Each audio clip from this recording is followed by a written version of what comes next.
નમસ્કાર દર્શક મિત્રો, બીએન ન્યૂઝમાં આપનું સ્વાગત છે. આપ નિહાળી રહ્યા છો બીએન ન્યૂઝ આમોદ.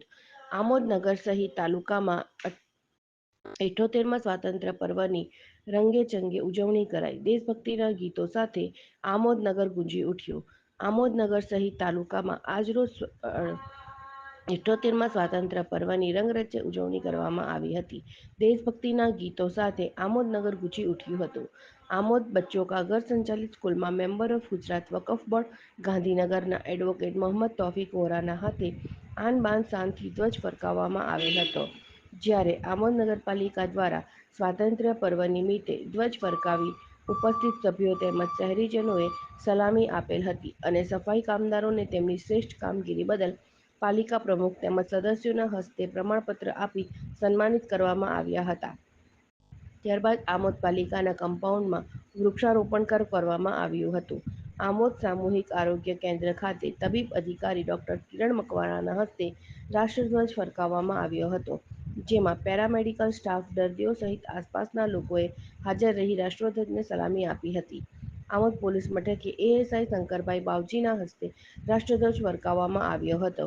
જેમાં Amod police sub inspector Rajendrasinh Aswar સહિત પોલીસ જવાનોએ હાજર રહી રાષ્ટ્રધ્વજને સલામી આપી હતી. આ ઉપરાંત આમોદ નગરની વિવિધ શાળાઓમાં પણ 78માં સ્વાતંત્ર્ય દિનની ઉજવણી કરવામાં આવી હતી તેમજ સાંસ્કૃતિક કાર્યક્રમો પણ યોજવામાં આવ્યા હતા. Reporter Maqsood Patel, BN news, Amod.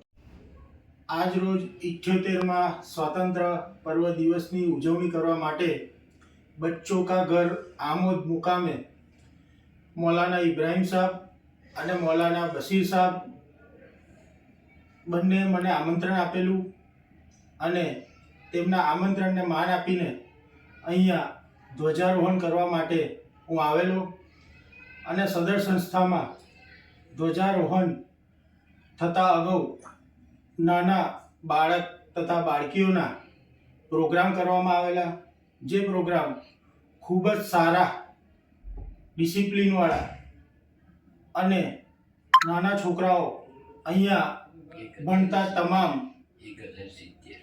1070 જેટલા બાળકો અહીંયા અભ્યાસ કરે છે તે તમામ હાજર રહેલા અને તેમના વાલીઓ પણ આ પ્રોગ્રામમાં હાજર રહેલા અને ખૂબ જ સારી રીતે પ્રોગ્રામ થયેલો.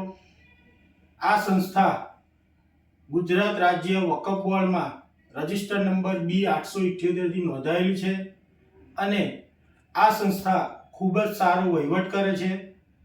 જે અમે અહીંયા રૂબરૂ મુલાકાતમાં આવ્યા અને આ રૂબરૂ મુલાકાત દરમિયાન અમોને શાળાના તમામ વર્ગો બતાવેલા, શાળામાં જે પ્રમાણેની સિક્યુરિટી છે, બાળકોની હિફાજતની અંગેની જે વ્યવસ્થા છે, આ આખા ઇદારામાં લગભગ 52 થી વધુ કેમેરા, સીસીટીવી કેમેરા ઇન્સ્ટોલેશન થયેલા છે અને દરેક વર્ગનું નિયમિત રીતે મોનિટરિંગ કરવામાં આવે છે પ્રિન્સિપાલ શ્રી દ્વારા અને સદર સંસ્થામાં સરકારશ્રીના નિયમ મુજબ ફાયર સેફટીની પણ પૂરતી સુવિધા છે અને સદર સંસ્થામાં ક્વોલિફાઈડ ટીચરો છે.